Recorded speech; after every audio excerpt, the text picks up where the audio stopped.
Hi hello నమస్తే welcome to PSV news. నేను సుమన్. ఈరోజు దేశవ్యాప్తంగా జై భీమ్ పదం వినబడుతుందంటే జై భీమ్. ఈ జై భీమ్ అనే పదం ఎవరు సృష్టించారు, అసలు ఈ జై భీమ్ అనే పదాన్ని ఎప్పుడు ప్రారంభమైంది, ఎక్కడ, ఎందుకు, ఎలా ప్రారంభమైందో తెలుసుకుందాం. జై భీమ్ యొక్క సృష్టికర్త అంబేద్కర్ ఉద్యమ అనుచరుడు బాబు హరిదాస్ లక్ష్మణ్ నగారాలేని గురించి తప్పనిసరిగా మనం మాట్లాడుకోవాల్సినటువంటి అవసరం ఉంటుంది.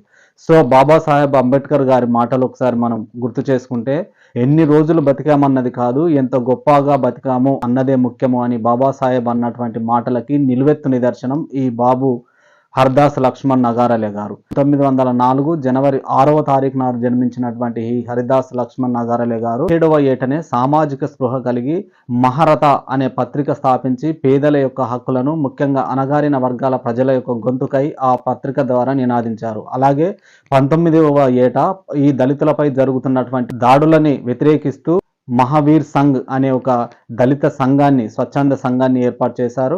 అలాగే బాబాసాహెబ్ అంబేద్కర్ గారు ఏర్పాటు చేసినటువంటి లేబర్ పార్టీ ఆఫ్ ఇండియాకి ఆయన చీఫ్ సెక్రటరీగా బాధ్యతలు నిర్వహించారు. 19వ ఏట బీడీ కార్మికులకి జరుగుతున్నటువంటి శ్రమ దోపిడీని, అలాగే అన్యాయాన్ని వ్యతిరేకించి బీడీ కార్మికుల కోసం ప్రత్యేకంగా బీడీ కార్మికుల సంఘ్ అనే ఒక సంస్థని ఏర్పాటు చేశారు. అలాగే చౌకబాలె అనే పేరుతో రాత్రిపూట బడులు నిర్వహించి గ్రంథాలయాలు గ్రామాలలో ఏర్పాటు చేయించి విద్యాభివృద్ధికి ఎనలేని కృషి చేశారని చెప్పవచ్చు. అటువంటి హర్దాస్ లక్ష్మణ్ నగారలే గారు మొట్టమొదటిసారిగా 1935వ సంవత్సరంలో తాను ఏర్పాటు చేసినటువంటి మహావీర్ దళిత సంఘ్ అనే సంస్థలో సభ్యులకి, స్వచ్ఛంద సంస్థ అయినటువంటి ఆ సభ్యులందరికీ కూడా మొదటిసారిగా వాళ్ళు పలకరించుకునేటప్పుడు తప్పనిసరిగా జై భీమ్ అనే నినాదాన్ని ఆయన ఉపయోగించారు. సో ఇది అంబేద్కర్ గారు బతికున్న కాలంలోనే కొద్దిమంది అంబేద్కర్ గారిని సైతం జై భీమ్ అనే పదంతో పిలిచేవారని సురేష్ గోడ్కరే గారు రాసినటువంటి పుస్తకంలో తెలిపారు. బాబు హర్దాస్ లక్ష్మణ్ నగారలే గారు 1937వ సంవత్సరంలో ప్రావిన్సెస్ బరార్ నుండి పూణేలోని కాన్స్టీ నియోజకవర్గం నుంచి అంబేద్కర్ గారు ఏర్పాటు చేసినటువంటి లేబర్ పార్టీ ఆఫ్ ఇండియా నుంచి ఎమ్మెల్యేగా గెలుపొందారు. అలాగే ఈ సమాజంలో ఉన్నటువంటి అసమానతలని రూపుమాపడం కోసం, ముఖ్యంగా దళితుల్లో చైతన్యం కోసం బాబాసాహెబ్ అంబేద్కర్ గారు సమతా సైనిక్ దళ్ ఏర్పాటు చేశారు. ఆ సమతా సైనిక్ దళ్కి ఈయన ప్రధాన కార్యదర్శిగా కూడా పనిచేశారు. అంబేద్కర్కి అత్యంత నమ్మిన వ్యక్తిగా, అలాగే అంబేద్కర్ సిద్ధాంతాన్ని బలంగా ప్రజల్లోకి తీసుకెళ్లిన వ్యక్తిగా ముద్ర ఉన్నటువంటి బాబు హర్దాస్ లక్ష్మణ్ నగారలే గారు 1904 జనవరి 6వ తారీఖు నాడు జన్మించినటువంటి ఈ హర్దాస్ గారు క్షయ టీబీ వ్యాధి వల్ల ఈయన 1939వ సంవత్సరం జనవరి 12వ తారీఖు నాడు మహాపరినిర్వాహనం చెందారు.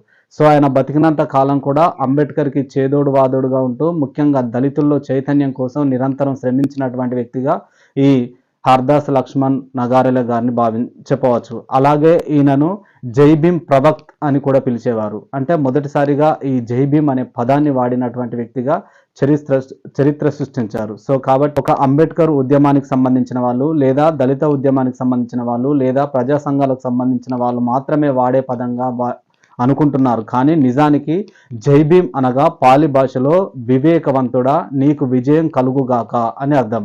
జై భీమ్ అంటే విజ్ఞానము లేదా వివేకము అనే అర్థానికి వాడతారు, అంటే అని సూచించారు. సో ఇంత గొప్పటి అర్థవంతమై విజ్ఞాన సమాజం కోసం స్థాపించినటువంటి ఈ జై భీమ్ నినాదాన్ని ప్రతి ఒక్కరూ కూడా పలకరించాల్సినటువంటి, ఆచరించాల్సినటువంటి అవసరం అయితే ఉంది. సో ఇది ఇవాళ ఈ బాబు హర్దాస్ లక్ష్మణ్ నగారలే గారి వర్ధంతి సందర్భంగా ఈ సమాచారం మీకోసం. Thank you one and all.